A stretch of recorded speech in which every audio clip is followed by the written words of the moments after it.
Buenos Aires, todo conectado. Ahora moverte en la ciudad de Buenos Aires es mucho más simple. En el subte y en los colectivos podés pagar con tu celular, con QR, con tarjetas de débito y crédito. Sin vueltas, sin perder tiempo, siempre conectado. Conoce más en buenosaires.gov.ar/movilidad. Buenos Aires Ciudad.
Hola, muy pero muy buenas tardes. 3:05 de la tarde de este 24 de noviembre de 2025.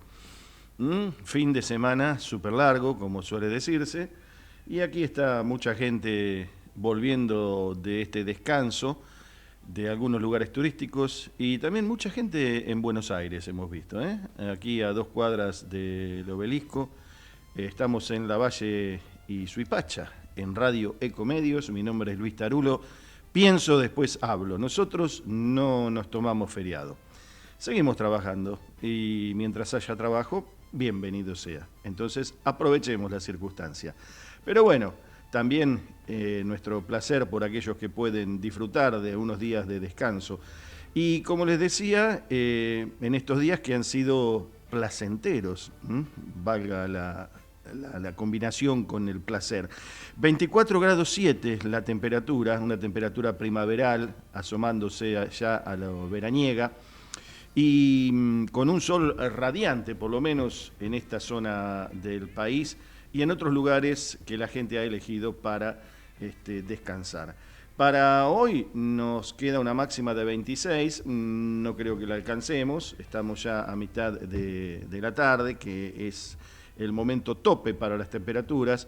Para mañana martes vamos a tener una máxima de 29, según el Servicio Meteorológico Nacional, con un día casi con sol radiante, algunas nubes.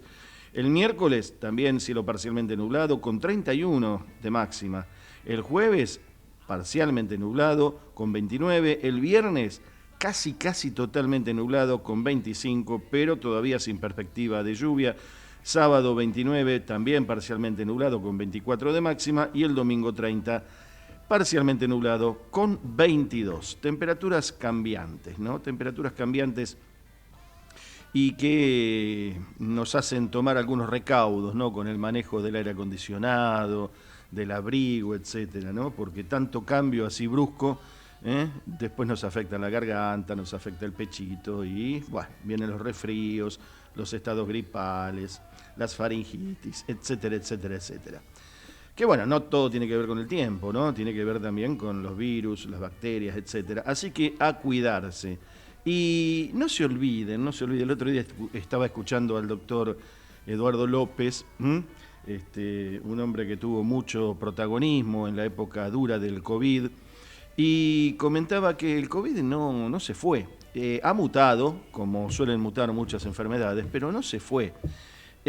Tampoco genera la alarma que generó en el año 2020, ¿no? Pero tiene sus síntomas y hay que estar atento. Y si alguno tiene alguna duda, bueno, hisoparse y cuidarse. Por ahora alcanza con un descanso. También, bueno, hay que averiguar con el médico el tema de las vacunas, de los hisopados, etcétera.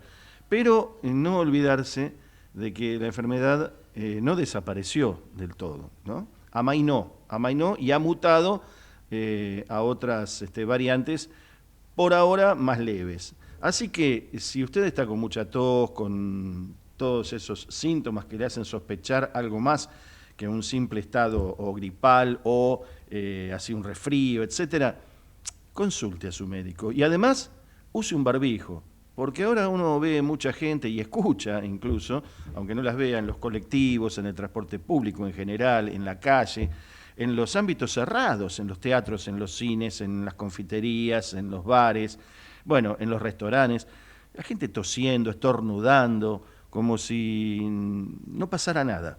Y no se trata solo de COVID, siempre fue igual. Una cuestión de urbanidad, de no estar tirándole los bichos, para sintetizarlo, al otro de al lado, ¿no? Y andar contagiando gente. Y si usted está en ese estado, y bueno, ¿qué? ¿Le da vergüenza usar una mascarilla? No, use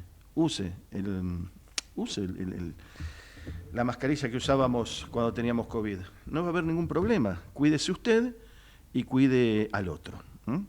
Bueno, después de este consejo paramédico, vamos a seguir con nuestra cuestión de pienso, después hablo. Hoy vamos a tener un invitado con el cual vamos a hablar mucho de historia.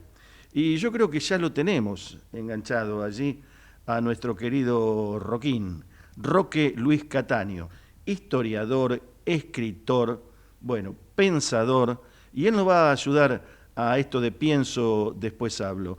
Y lo hemos llamado justamente porque tiene que ver con estas fechas relacionadas con el Día de la Soberanía Nacional, que fue el 20 de noviembre y que desató este feriado largo, ¿no?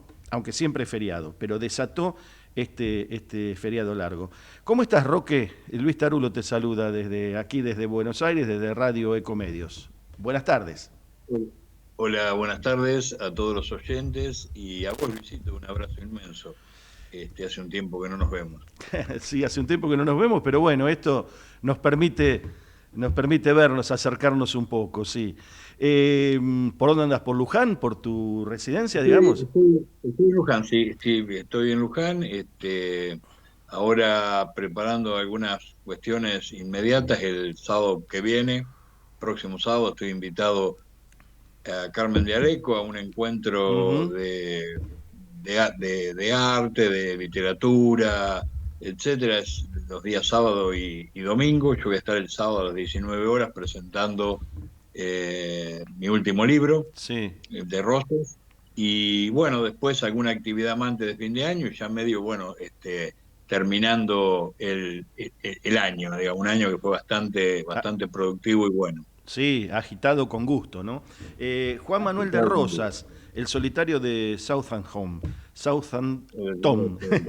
Difícil esa palabra. Es complicado. ¿Por qué Tendría que haber elegido Londres para irse. Yo te iba a decir, ¿por qué no se fue a morir a Londres, Rosas? ¿Por qué no se exilió en Londres? No sé. Sí, porque hasta Boulogne-sur-Mer, ¿viste? Es fácil, sí, pero... Siempre es más fácil. Bueno, y Rosas tiene mucho que ver con la vuelta de obligado. Bueno, empecemos por ahí, ¿no? Porque después, viste, empezamos a hablar, se nos termina el programa y no hablamos de lo principal, o por lo menos lo que quería encarar, ¿no? Esto de la vuelta de obligado, y con Rosas y tantos nombres ilustres que uno ve incluso en las calles, o con, después te voy a nombrar uno, con descendientes, ¿no? Que estuvieron, los conocimos nosotros de nuestra época, ahora contemporáneos, que murieron no hace mucho, y que vos decís, mirá, este ancestro lo quiso por la liberación nacional y mirá dónde terminaron sus descendientes, ¿no? O por lo menos cuestionados en su actitud política. Pero bueno, lo dejamos para un ratito. Vamos con estos personajes principales, ¿no? Y contame vos cómo fue, o recordanos cómo fue este tema de la vuelta de obligado, porque tiene muchas vueltas justamente, ¿eh? No es una cosa aislada, ¿no? Viene ya de anterior, ¿no? No fue el 20 de noviembre ese día la vuelta de obligado que salió así, como de un repollo. Bien, perfecto. Claro, claro, no es que un día se levantaron los franceses y los ingleses y dijeron, bueno, vamos a invadir la Confederación Argentina, ¿no es cierto? Claro. La cosa es bastante complicada. Voy a tratar de ser lo más breve posible, pero bueno, es complicado el tema. Vamos a arrancar por tomar alguna fecha a partir del bloqueo francés. Francia busca tener un problema en la Confederación Rosista para patear el tablero y bueno, quedarse con la libre navegación de los ríos interiores, que Rosas no permitía, Claro. y a partir fundamentalmente de la ley de aduana. Entonces busca un motivo. Rosas no claudica, Rosas enfrenta todo el poder de Francia, en ese momento una superpotencia, y la termina derrotando en el terreno diplomático y en el terreno militar. O sea, si bien no hay un enfrentamiento directo, ¿no es cierto?, de Francia con la Confederación Rosista, los emigrados, Lavalle y tantos otros van interviniendo, ¿no es cierto?, dentro de la Confederación, buscando Ujú. alianzas para poner de rodillas a don Juan Manuel, cosa que no ocurre. Se sigue trabajando en este sentido, o sea, la Francia herida por esta humillación, ¿no es cierto?, que había sufrido, y los unitarios, fundamentalmente los unitarios y los exiliados, comienzan a trabajar para derrocar a Rosas a partir de un problema que se suscita que les complicaba la vida a todo el mundo. En el año 1841, Rosas sale a apoyar a Uribe en la banda oriental, en la República Oriental del Uruguay ahora, Ujú.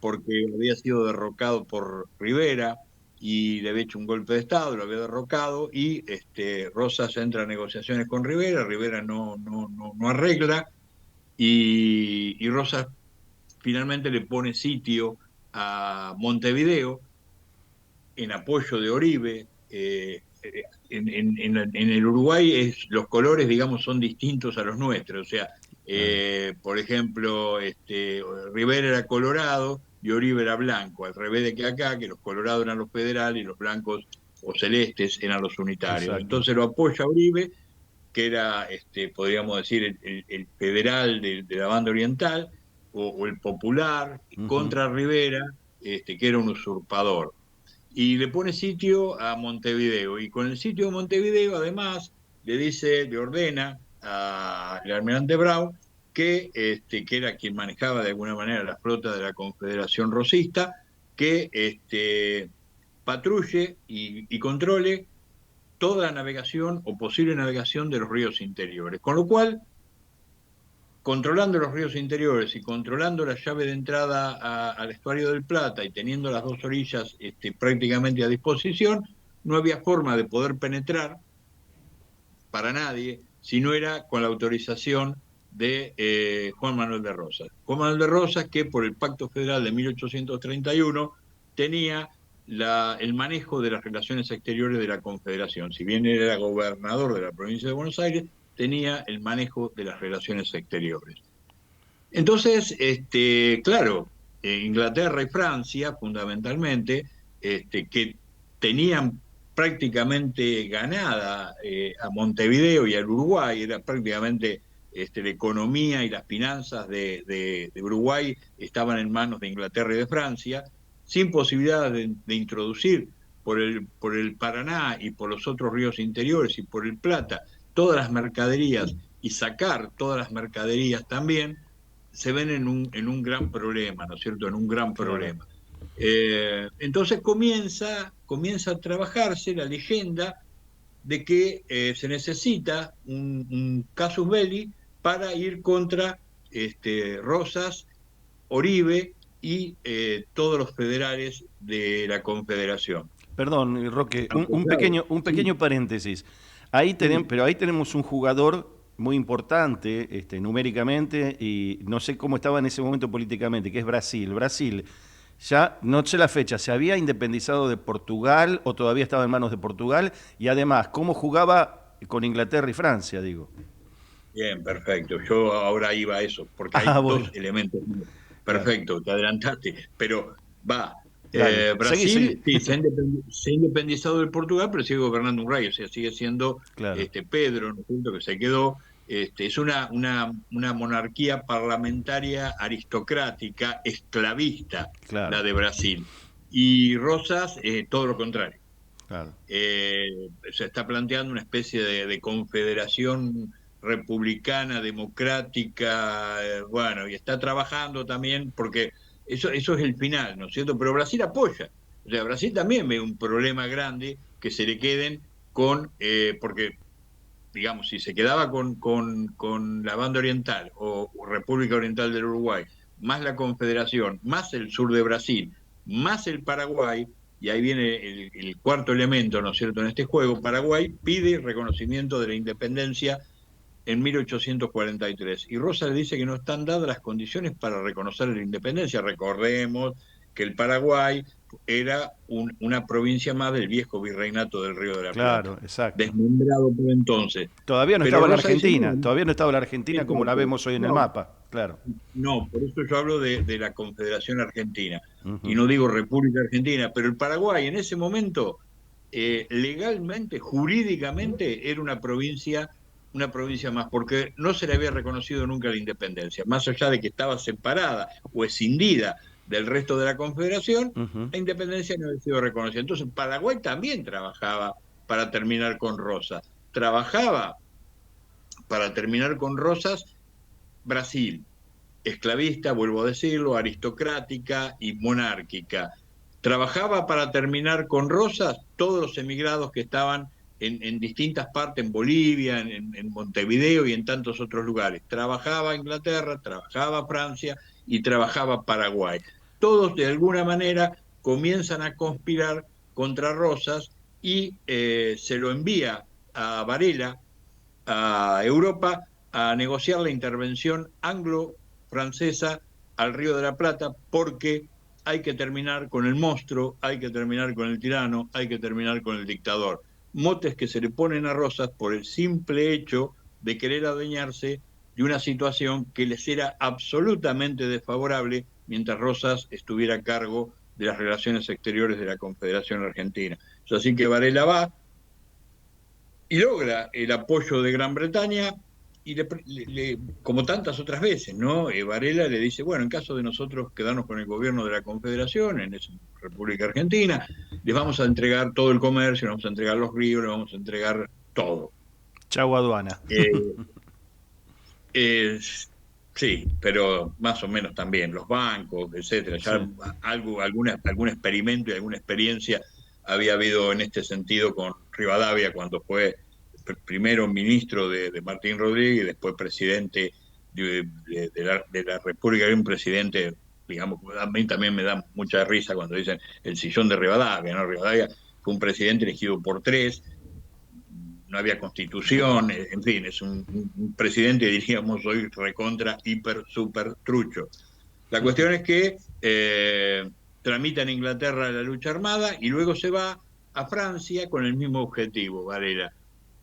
Y lleva a Francia lo que se conocen como las tablas de sangre que habían sido escritas por Ribera Indarte. A Ribera Indarte, los comerciantes perjudicados con esta situación que conté con anterioridad, le habían pagado un penique por crimen que le podía atribuir a Rosas. Y fue con un carpetón así, porque claro, él cobraba, ¿no es cierto?, por cada uno de los que Rosas se les decía que había ejecutado, asesinado, perseguido, etcétera.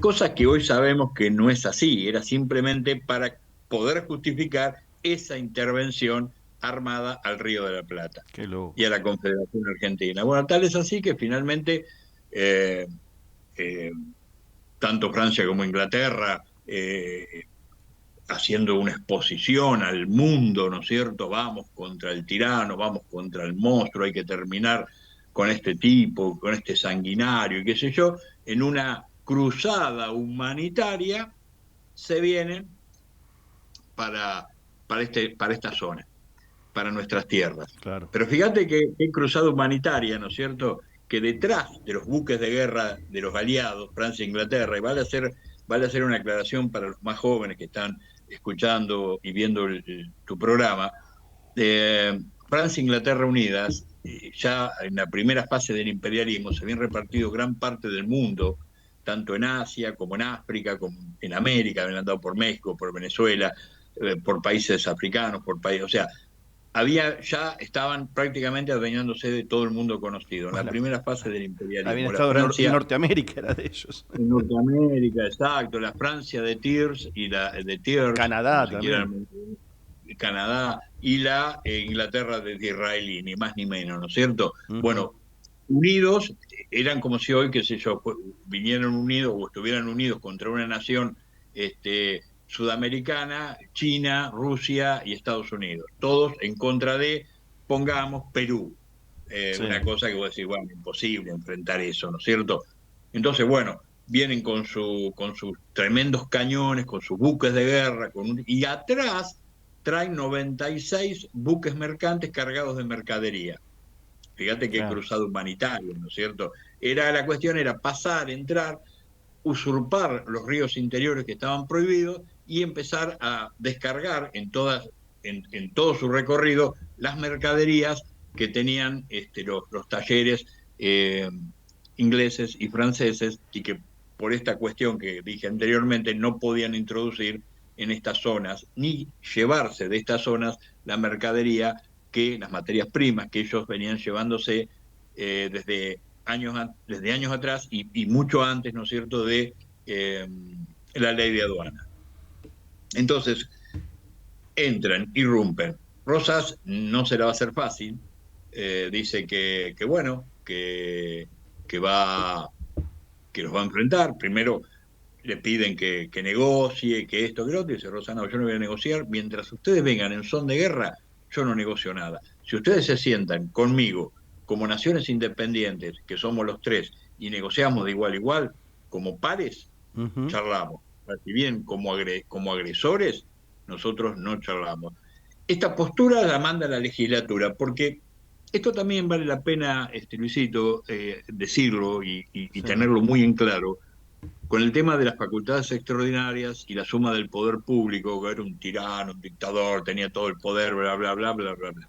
Nunca, mientras Rosa gobernó 17 años, que estuvo a cargo de las relaciones exteriores de la Confederación y gobernador de Buenos Aires, nunca jamás dejó de funcionar la legislatura.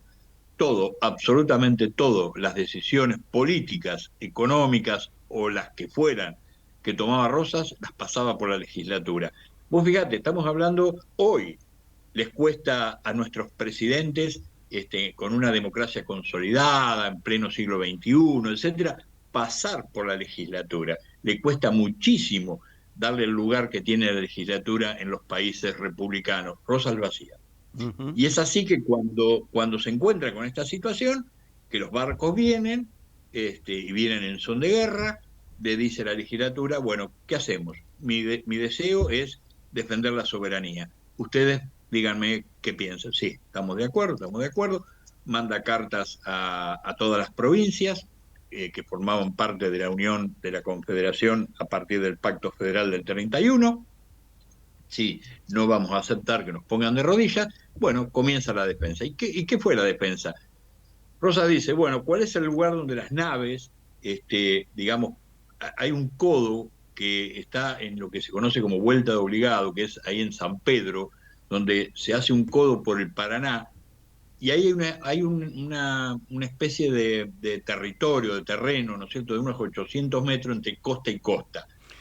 Rosa sabe que ahí, en ese lugar, puede las naves le va a costar pegar la vuelta y le va a costar navegar con fluidez. Entonces dice, Aguantame, bueno, vamos a cruzar. aguantame un cachito, Roque. Sí. Mirá, llegamos Sí. al punto justo, porque vos que sos un hombre, sos un hombre ducho en medios de comunicación, y bueno, nosotros justo ahora, tenemos un cortecito y tengo un temi. No, porque estamos justo pegando la vuelta de obligado. Y ahora vendría la parte más apasionante de este episodio, ¿no? La definición de este episodio. Entonces, hacemos como una serie. Vamos al segundo capítulo ahora. Vamos al cortecito. Al cortecito. A ver, las del zorro. Sí, hacemos el cortecito y ¿sabés qué? También te regalo un tema que vos seguro lo debés conocer, escrito por Miguel Brascó e interpretado por Alfredo Citarrosa. Son 3-4 minutitos y vamos y seguimos con esto, dale. Dale, porque es ideal para lo que estamos hablando. Exactamente, por eso lo elegimos. Ahí vamos. Bueno, dale.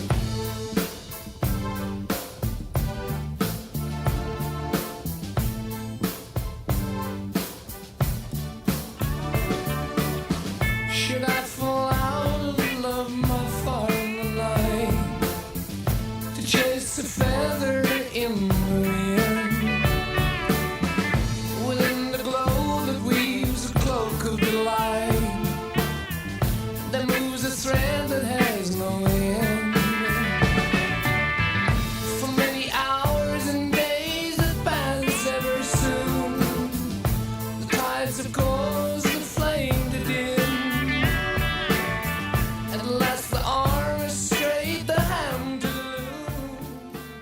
Ecomedios.com AM1220. Estamos con vos. Estamos en vos. Ahora, visitar Catamarca es más fácil que nunca. Te presentamos Visit Catamarca, la nueva plataforma donde podés planificar tu viaje y comprar paquetes y experiencias directamente de agencias y prestadores. Entra a Visit Catamarca y empezá tu próxima aventura. Catamarca, más que un paisaje, todos. Catamarca, hermosa por naturaleza. Ministerio de Cultura, Turismo y Deporte. Informate en ecomedios.com. Seguinos en TikTok, @ecomedios1220.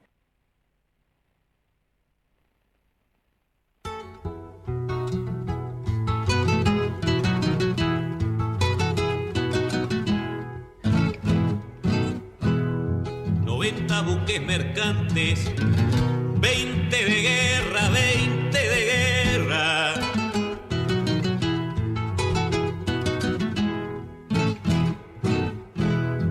Vienen topando arriba las aguas nuestras, las aguas nuestras.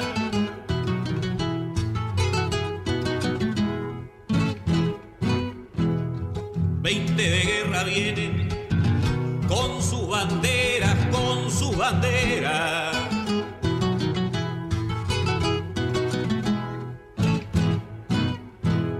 A costuras del quebracho, de aquí no pasan, de aquí no pasan. Que los peló a los gringos una gran 7, navegar tantos mares, venirse al cuente, que digo venirse al cuente.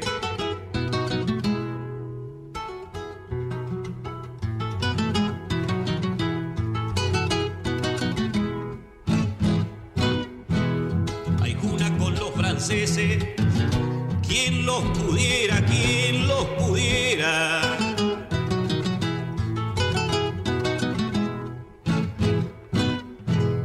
A ver vos, Pascual Echagüe, gobernadores, gobernadores.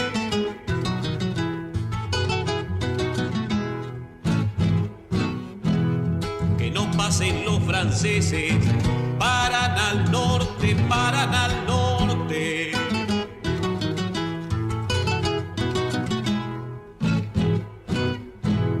Pascual Echagüe los mide, Mansilla los mata, Mansilla los mata. Que los peló a los gringos una gran 7, navegar tantos mares, venirse al cuente, que digo venirse al cuente.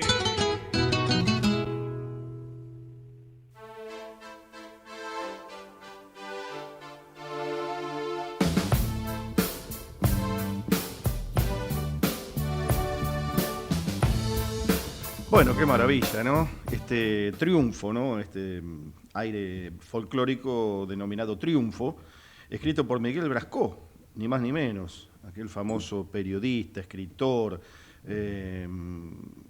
incursionó en varias ramas de la cultura, un experto en temas de enología, de vinos, ¿no? Un hombre que supo escribir miles de artículos y también con un fino sentido del humor. Don Miguel Brascó escribió este triunfo, que en este caso lo interpretaba otro inolvidable, Alfredo Zitarrosa. Bueno, un hombre que tiene que ver con esta historia, porque es un uruguayo que consideramos nuestro también, por supuesto, que tuvo que exiliarse en los momentos duros de la historia, en los momentos contemporáneos, no hace muchos años. Así que bueno, allí lo teníamos con este triunfo que rememoraba la Vuelta de Obligado, ¿no? La batalla de la Vuelta de Obligado, y dice, hay una gran 7 venirse al cohete, claro, porque vencieron las fuerzas nacionales, ¿no? De la entonces Confederación Argentina, como estamos hablando con Roque Luis Cataño, nuestro historiador, nuestro amigo. Y de paso, les comento lo que acaba de ocurrir hace una noticia.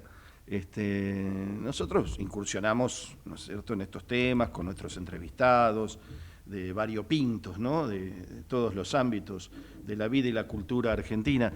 Pero bueno, también la realidad a veces y los hechos trascendentes ocurren en el momento en que estamos en el aire. Y aprovechamos este momento para contarles algo que acaba de suceder, que es una noticia que tiene que ver mucho con la política y necrológica, ¿no? Que falleció, se acaba de informar, el intendente de Berazategui, Juan José Musi.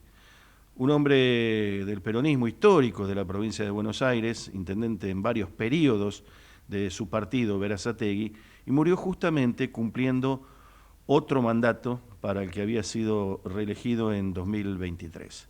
Juan José Musi, a los 84 años, estaba internado en el Hospital El Cruce, y bueno, se acaba de informar que falleció.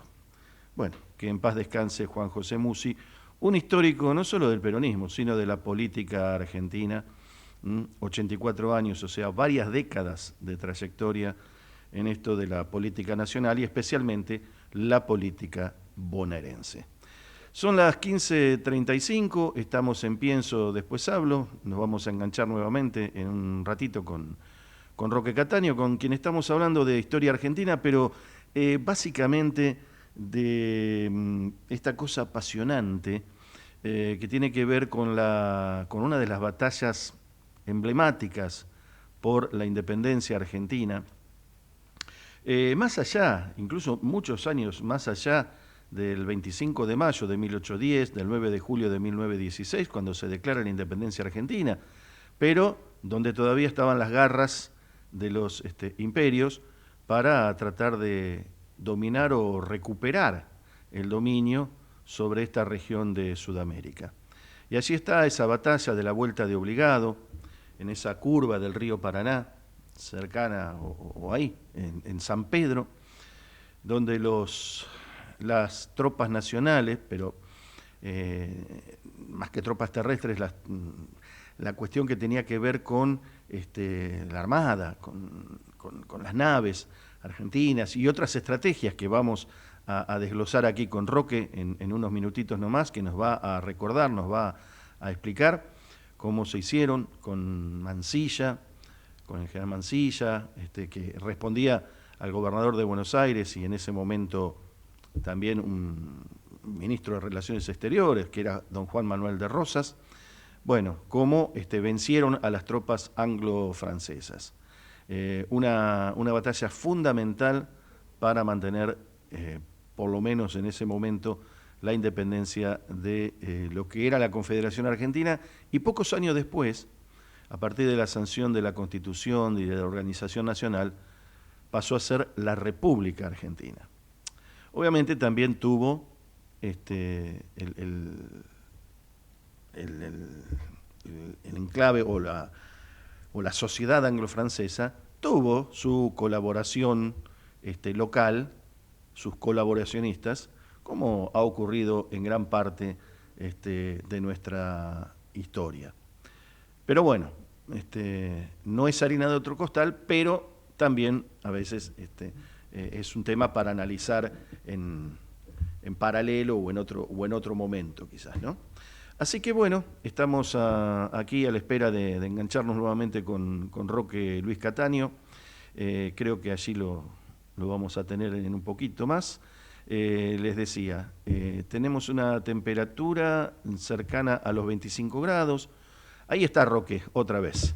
Bueno, Roque, ahí estaba el triunfo de Alfredo Zitarrosa, escrito por Miguel Brascó, maravilloso. Una descripción, yo creo que en 2 minutos y medio hizo una síntesis histórica maravillosa, ¿no? Ahí una gran 7 vinieron al cohete, dice. Vinieron al cohete. Y sí, claro, es absoluto, pero había que enfrentarlos, eran infinitamente inferiores nuestras fuerzas a lo que se le estaba oponiendo. Es más, bueno... Roque, perdóname, Roque. Sí. Digo, volviendo a muchas cosas que uno dice, que uno dice y que se dicen y que a veces... en este fragor de la grieta famosa o división, llámale como quieras, dicen, pero no, dicen piratas. No, estos tipos eran piratas en serio, o sea, su pasado como corsarios, digamos, y no es una cosa despectiva que decir, son piratas. No, bueno, era el calificativo que se les usó y que quedó en la historia. Llámale corsarios, llámale como quieras, pero los franceses y los ingleses hicieron de eso una profesión. Entonces, tenían un conocimiento de los mares, una expertise, como se dice ahora, viste, que eran invencibles. Y lo mismo pasó, si querés, después, bueno, es para charlarlo, no es para simplificarlo, pero cuando pensábamos, los que más o menos pensábamos, decían, vamos a Malvinas, nos vamos a enfrentar con los ingleses, que son los reyes del mar. Digo, no sé cómo hacer la cosa, viste, bueno. Pero es otro tema.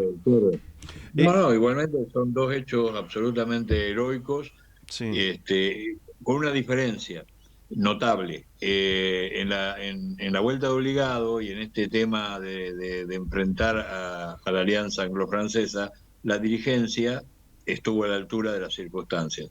En el caso de Malvinas, no. Claro. Yo creo que esa es la gran diferencia, ¿no? Pero el heroísmo, tanto en una como en la otra, fue absoluto y total. Claro. Decíamos que los buques ahí en el codo de obligado, de la vuelta obligado, Rosa le pone cadenas y le pone barcazas y barcos viejos, todo para trabar el paso. Se sabía que lo iban a destruir y que iban a pasar. Es decir, la correspondencia de la época, porque a mí me ha tocado algún que otro que me dice, pero le ponían eso, eran cáscara de nueces, no, se sabía. Pero ¿qué se le estaba diciendo con esto? Se le estaba enviando un mensaje: no van a pasar, no pasarán, y si pasan, van a pasar con un costo, porque de las 2 márgenes del río Paraná puso caballería, puso infantería, puso artillería, claro, y les tiró con todo lo que tenía. Del otro lado, por supuesto, los buques franceses e ingleses tenían cañones tremendos, hicieron masacre con nuestros soldados. Hay un hecho que es hermoso, ¿no es cierto? Y para rescatar, que cuando empieza el cañoneo, cuando Inglaterra y Francia empiezan a disparar contra los hombres que estaban en la costa, ¿no es cierto? Empiezan a sonar los acordes del himno nacional argentino, tocando por la banda de patricios, y a cantar todos los soldados mientras preparaban los cañones, disparaban, etcétera, etcétera, cantan el himno nacional. O juremos con gloria morir, o juremos con gloria morir, y vaya si murieron con gloria. Sí. Además, Roque, hubo un dato que yo, obviamente, pienso, después hablo, para no hablar, viste, en balde, pero me puse a rememorar, a buscar la información de lo que fue la vuelta de obligado, algunos detalles, y vi que había un detalle muy significativo también. Cuando hacen la conscripción de soldados o cuando el reclutamiento de gente, llaman a gente de entre 17, 18 años, algo así, hasta 70, o sea, llaman a toda la población. Claro. Todo el que quiera, súmese. Exacto, viste, cuando yo dije en su momento que le había pedido autorización a la legislatura y después le había pedido autorización y acompañamiento a las provincias de la Confederación, había que pelear con todo lo que con todo lo que se tenía, Ujú. con todo lo que se tenía. Todo aquel que sirviera para alistarse, se le daba una tercerola, se le daba una bayoneta, se le daba algo y a pelear.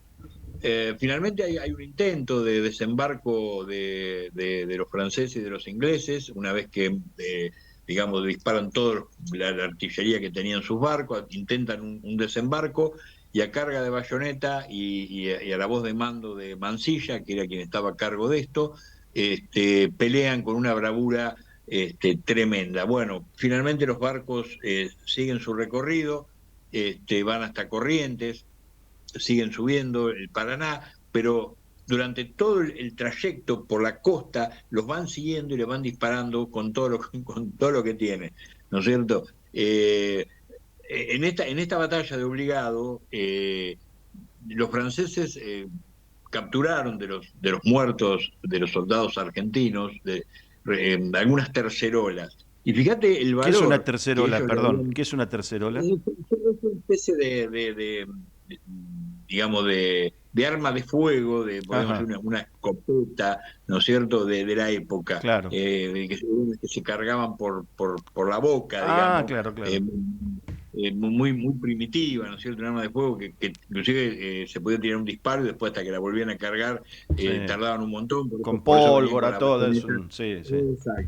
Exacto. Bueno, se decía, mirá si habrá sido importante para los franceses esta batalla, que las tercerolas que ellos tomaron de los argentinos muertos, las llevaron y las depositaron junto al féretro de Napoleón en Francia, Ah, la como una miércoles. ofrenda que le hacían a Napoleón, porque por la dimensión que le habían dado a esa tremenda batalla que fue la Vuelta de Obligado. Nada nunca mejor que un 20 de noviembre, ¿no es cierto?, para decir Día de la Soberanía, porque se peleó hasta la última gota de sangre para defender nuestra soberanía. Hay cartas de San Martín digamos, desde su exilio, porque fue un exilio lo de San Martín, algún día si querés también lo podemos charlar. No es que se fue a educar a la hija, sino que se tuvo que exiliar porque acá le habían puesto precio a la cabeza y lo querían asesinar. Y podemos decir quiénes y todo lo demás. Bueno, San Martín le escribe a Rosas y le dice que, algo así medio textuales, estos invasores, estos extranjeros, pensaban que se iban a comer a la Confederación como una empanada. Solo bastaba con abrir la boca y tragarlo. Se encontraron con otra cosa, qué sé yo. Y bueno, finalmente le deja el sable, este sable, ¿no es cierto?, que me acompañó en todas las batallas por la emancipación americana, se lo dejo a Rosas, que ha defendido con tanta integridad la independencia de nuestra tierra. Mirá, yo he leído mucho de este tema, mucho, y desde México hasta acá, hasta la Argentina, pasando por Venezuela, Perú, etcétera, la historiografía de esos países, la historiografía seria, digo, no la cambalache vendida a una moneda, la realmente seria, habla de la gesta, ¿no es cierto?, de Rosas enfrentando a estas dos potencias y poniéndolas de rodillas finalmente como uno de los hitos fundamentales de la emancipación americana. Tan importante, y lo ponen ahí al mismo nivel que la emancipación americana liderada por San Martín y Bolívar. Uh-huh. Y No ahí, fue cualquier cosa, ¿no es cierto? No fue una pavada, ¿no es cierto? Bueno, finalmente esta historia como concluye rápidamente, es decir, dándose cuenta que acá no iban a poder hacerse dueños de los ríos interiores y dándose cuenta de que acá la cosa iba a estar complicada, finalmente Inglaterra y Francia por separado, primero Inglaterra, proponen la paz con Rosas, primero la hacen por separado, porque no se ponen de acuerdo ni Inglaterra ni Francia en cómo hacer esa paz. Francia quería seguir la guerra, Inglaterra no. Bueno, finalmente manda a Southern Inglaterra y se hace la primera paz Southern Arana, donde se reconoce la soberanía de los ríos interiores, se saluda el pabellón nacional con 21 cañonazos de desagravio, etcétera. Y poco tiempo después, Francia manda a Leprodor, también con Arana, que era el ministro de Relaciones Exteriores de la Confederación, y firman el tratado definitivo, más o menos los mismos términos, y para el mundo, hay una carta que leí en su momento que dice que nunca ningún personaje en el mundo había cobrado tanta notoriedad e importancia como don Juan Manuel de Rosas. No había un personaje, según todos los medios, de todos los diarios de la época importantes del mundo, culto y trascendente, digamos, que no hablara de don Juan Manuel. Por eso yo en el solitario, en mi libro, El solitario de Santander, ¿por qué el solitario? Bueno, porque esa Rosa que se va al exilio en el 52 y no vuelve, vive 25 años en el exilio, no es poca cosa, 25 años, muere en el 77, es un Rosa que está solo, es un Rosa que ya no vuelve a militar ni en política, ni nada, manda alguna que otra carta. Ahora te pregunto esto. Sí, perdón que te interrumpa, Roque, pero aprovecho justo que diste en el clavo, en el punto este. ¿Por qué, digo, a veces a uno le suena un poco, no sé si es por la inmediatez de lo pequeño nuestro, estas pequeñas discusiones quizás banales, ¿no? Pero tiene que haber una explicación. Y si Rosas se enfrentó, más allá que después se firmó la paz, todo lo que sea, pero tanto enfrentamiento con los ingleses, ¿por qué termina exiliado en Inglaterra? ¿No? Sí, lo que pasa es, mirá, es claro y es simple. O sea, vos no tenés por qué explicarlo, digamos. Pero es la pregunta que uno se hace. No, es una explicación simple y es una de las primeras dudas que uno tiene cuando Claro. Escribe un libro sobre Rosas, ¿no es Claro. cierto? Pero el tema es así, o sea, Rosas derrotado en Caseros, vuelve a Buenos Aires, yo lo cuento en mi libro, ¿no? Todo esto lo cuento. Perdón, no lo leí, reconozco que no lo leí todavía, pero lo voy a tener que leer. Ya lo vas a leer. Vuelve a Buenos Aires y encuentra una Buenos Aires que estaba desolada, ¿no es cierto? Fantasma, ¿no? Por el calor por un lado y por otro lado, bueno, porque ¿qué pasaba, ¿no es cierto? Si Rosas era derrotado, y qué pasaba si Rosas no era derrotado, o sea, para la ciudad era un problema grande.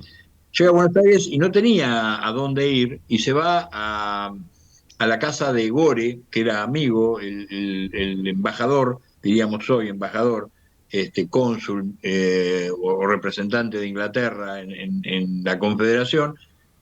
No estaba Gore, golpea la puerta, lo atiende un serviente negro y lo ve un hombre desaliñado. Rosa llevaba 3 días sin dormir, con un poncho sucio, etcétera, etcétera. Rosa lo corre con la mano y entra, se tira en la cama de Gore y se queda dormido. Gore estaba hablando con los distintos representantes diplomáticos en Buenos Aires. ¿Qué pasaba a partir de ya habían llegado noticias de que Rosas había sido derrotado?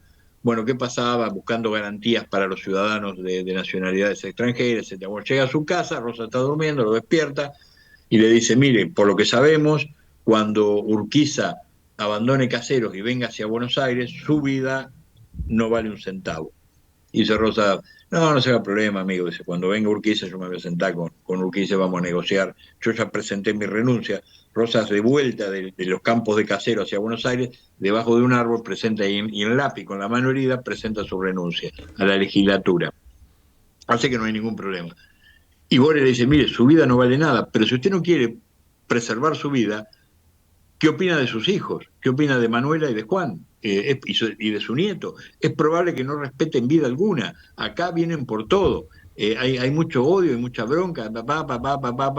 Lo convence de que tiene que abandonar Buenos Aires y así rápidamente le dice, bueno, usted prepare sus cosas, yo me voy a buscar a Manuela. Manuela la visten de hombre, porque había que pasar algunos pasos de las tropas, digamos, que ya estaban entrando en Buenos Aires.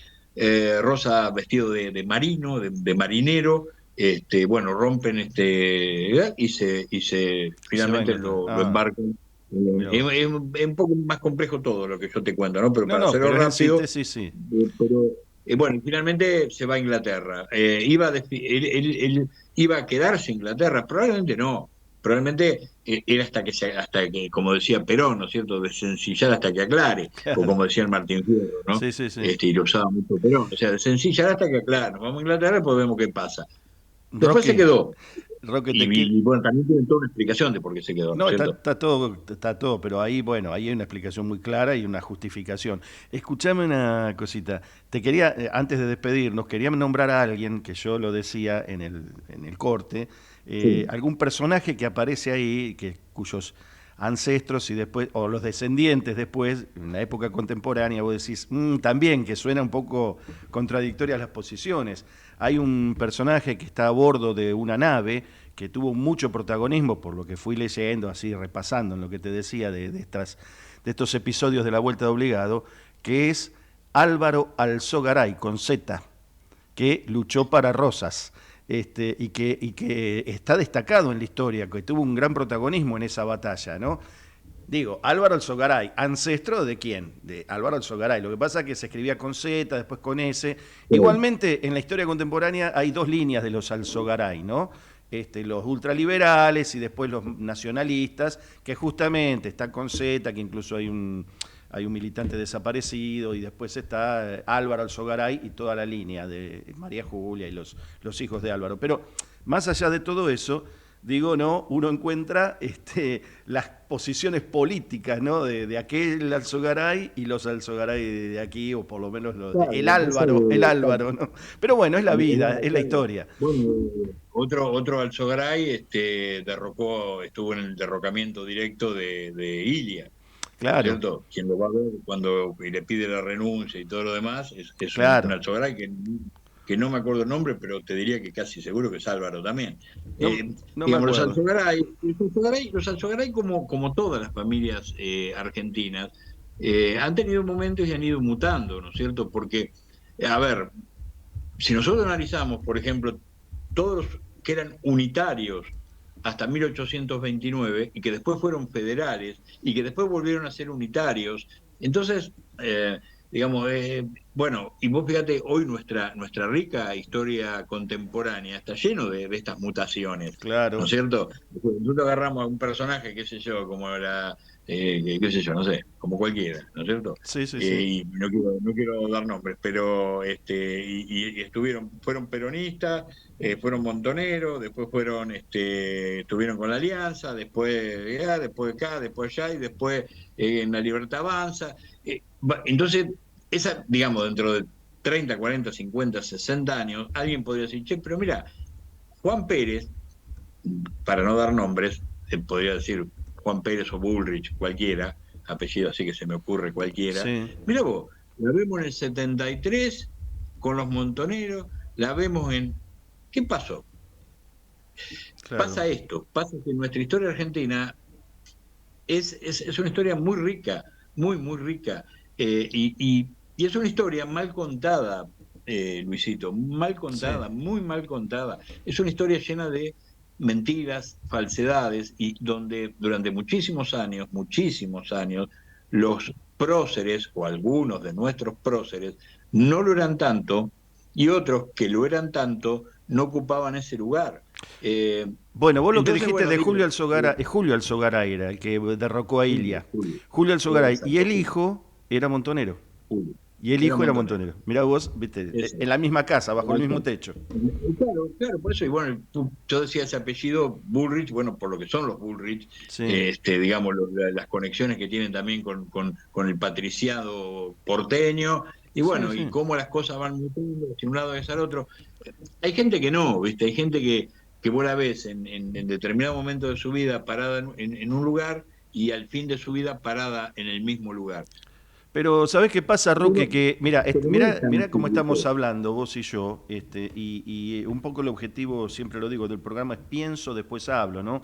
Porque a veces la lengua es más rápida que el cerebro. Sí, Y los medios de seguramente. comunicación hoy también, viste, poner un poco el pie sobre la pelota, parar y analizar, ¿no? Los por qué, o hacer un poco de historia y entender el por qué. Por eso yo te dije al principio, contame, que vos la sabés contar, obviamente no una hora, nos llevaría un año contar en detalle, o muchos libros, contar, y nunca por ahí llegamos al final, pero contame un poco la historia cómo venía antes, porque todos te cuentan la vuelta obligado, sí, venían los ingleses, ¿no?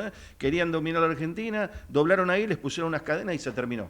No, es más, Claro, por me eso parece que empieza antes, pues, pero No, empieza, ¿viste? Por Empieza eso con Colón, empieza con Colón, pero digo, bueno. No, pero Luis, cuando nosotros nos dicen la grieta empieza con Colón, o sea, indudablemente.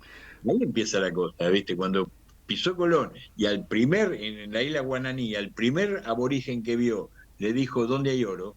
Pero lo primero que dijo Colón fue eso, ¿dónde hay oro? Fueron las primeras palabras. Había llevado 5 o 6 intérpretes, porque como pensaba que iba a Asia, había llevado que hablaban determinadas lenguas, pero ninguno supuso que se iban a encontrar con América.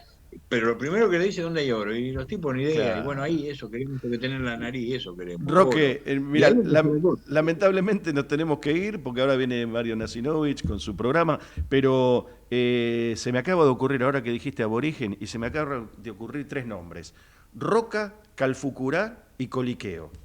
Está para hacerse un banquete con eso, porque, viste, hablas de Roca, Roca, Calfucurá, pobre Calfucurá, Coliqueo, pobre Tremendo. Coliqueo, o ninguno ni es pobre ni es digamos. Ya sabemos, vos la conocés mejor que yo la historia. Entonces, Sí, bueno, como vos decías recién, si agarramos esos 3 y los empezamos a desmenuzar y a charlar de cada uno, otro programa de no 1 hora, un día. claro, Más o menos. ni muy Pero ni más o tan menos. tan, ni muy ni tan tan, ¿viste? Muy tan. La historia argentina, la vida, Luisito, Sí, la la vida, vida. tiene tonalidades, ¿no? Claro. Hay negros y blancos, pero también tiene mucha tonalidad. Y bueno, este ha sido un país que se ha hecho. Mirá, yo tenía para leerte, y con esto termino.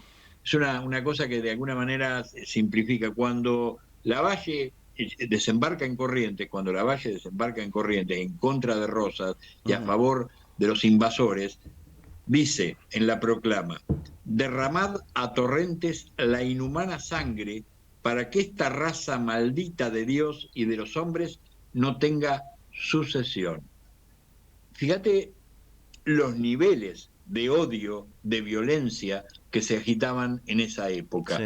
Pero resulta que el único que quedó en la historia como el tirano, el sanguinario y el asesino fue Rosas, Claro. cuando los otros eran iguales o peores. Entonces, digo, hay que sincerar. Bueno, nada. Maestro. El solitario de Santo es un aporte. Listo, y léanlo, leámoslo. Listo, te mando un abrazo enorme, Roque. Un enorme abrazo y nos veremos pronto. Te agradezco mucho. Cuando quieras me convocás y charlamos. Charlamos de lo que otra quieras. vez. Y hablamos de Roca, Dale. Coliqueo y Calfucurá. Un abrazo enorme. Por ejemplo. Un abrazo grande, Luisito. Gracias, Roque. Suerte. Gracias. Un buen año que no nos vemos. Gracias, Buen sí, año. sí, por supuesto. Ha sido Roque Luis Cataño, historiador, escritor, bueno, analista, bueno, ustedes lo tuvieron ahí. Nos vemos el lunes que viene, aquí en Pienso Después Hablo. Luis Tarulo los saluda, sean felices y ahora quédense con Mario Nasinovich, un grande. Abrazo Buenos para Aires, todos. todo conectado. Ahora moverte en la ciudad de Buenos Aires es mucho más simple. En el subte y en los colectivos podés pagar con tu celular, con QR, con tarjetas de débito y crédito. Sin vueltas, sin perder tiempo, siempre conectado. Conoce más en buenosaires.gov.ar/movilidad. Buenos Aires Ciudad. Buenos Aires. Transmite LRI 224, AM 1220, Ecomedios.